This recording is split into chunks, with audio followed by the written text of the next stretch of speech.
అధికార పార్టీ వారైతే ఒక లెక్క, ప్రతిపక్షం వారైతే ఇంకో లెక్క. సొంత పార్టీ వాళ్ళు చేసింది తప్పైనా వారి మీద కేసుల నమోదుకు మీనమేషాలు లెక్కిస్తారు. విపక్ష పార్టీ వారు ప్రశ్నిస్తే చాలు తప్పు చేశారని ఆఘమేఘాల మీద అక్రమ కేసులు బనాయిస్తారు. ఇది ఏపీలో కూటమి పాలన మొదలైనప్పటి నుంచి కొనసాగుతున్న ట్రెండ్. విశాఖలో గత నెలలో ఓ వ్యక్తిని పోలీస్ స్టేషన్లో చెప్పుతో కొట్టిన టీడీపీ మహిళా జిల్లా అధ్యక్షురాలిపై కేసు నమోదులో జరిగిన జాప్యం, ఆమెపై చర్యలు తీసుకోవడంలో వహిస్తున్న అలసత్వమే అందుకు నిదర్శనం. విశాఖ టీడీపీ మహిళా విభాగం అధ్యక్షురాలు సర్వసిద్ధి అనంతలక్ష్మి గత నెలలో ఓ వ్యక్తిపై దాడి చేస్తే ఇప్పటికీ కేసు నమోదైంది. విశాఖలోని గాజువాక పోలీస్ స్టేషన్ లో మార్చి 10న అనకాపల్లికి చెందిన కొత్తూరు నరేంద్రను చెప్పుతో కొట్టింది సర్వసిద్ధి అనంతలక్ష్మి. అది కూడా పోలీస్ స్టేషన్ లో ఆ వ్యక్తి ఉండగా దాడికి దిగింది.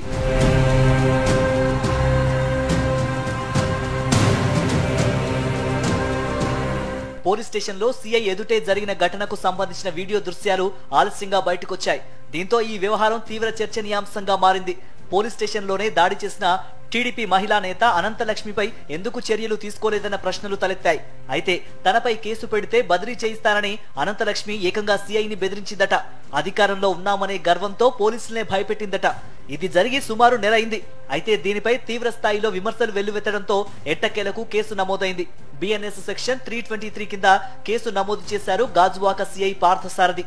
పోలీస్ స్టేషన్ లో చెప్పుతో దాడి చేసిన సర్వసిద్ధి అనంతలక్ష్మి టీడీపీ నేత కాబట్టి ఆమెపై కేసు నమోదు చేయడానికి పోలీసులు అలక్ష్యం ప్రదర్శించారు.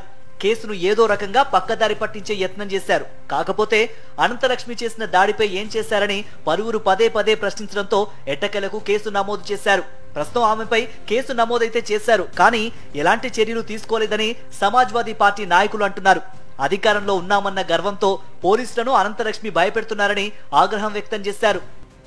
పోయిన నెల మార్చి 10వ తేదీ 2025లో మీ పార్టీ విశాఖ మహిళా అధ్యక్షురాలు, తెలుగుదేశం పార్టీ మహిళా అధ్యక్షురాలు సర్వశుద్ధి అనంతలక్ష్మి అనే మహిళ గాజువాక పోలీస్ స్టేషన్లో సుధాకర్ అనే వ్యక్తిని ఎస్ఐ గారి ముందు చెప్పుతో కొడటం జరిగింది. ఆ వీడియో క్లిప్పింగ్స్ నా దగ్గర ఉన్నాయి. ఆ వీడియో సిపి గారి దగ్గర ఉంది, లోకల్ ఎమ్మెల్యే గారి దగ్గర ఉంది. మరి ఆమె మీద ఎందుకు చర్యలు తీసుకోలేదని అడుగుతున్నాం సమాజ్వాదీ పార్టీ తరఫున ముఖ్యమంత్రి గారిని. ప్రతిపక్ష వైఎస్ఆర్సీపీ నేతలపై అక్రమంగా కేసులు నమోదు చేస్తున్న పోలీసులు టీడీపీ నేతల విషయానికి వచ్చేసరికి కళ్ల ముందు తప్పు కనిపిస్తున్నా ఆచితూచి వ్యవహరిస్తున్నారనే విమర్శలు వ్యక్తమవుతున్నాయి. కూటమి ప్రభుత్వం కనుసన్నల్లో పనిచేస్తున్న పోలీసులు ఆ నేతలు ఏం చేస్తున్నా చూసి మిన్నకుండిపోతున్నారు. అనంతలక్ష్మిపై కేసు నమోదు చేయడానికి సుమారు నెల రోజులు సమయం తీసుకోవడమే ఇందుకు ఉదాహరణ. కాగా కేసైతే పెట్టాం కదా అని చెప్పుకోవడానికే ఈ తతంగం నడుపుతున్నారా, లేక నిజంగానే ఆమెపై చర్యలు తీసుకుంటారా అనేది వేచి చూడాలి.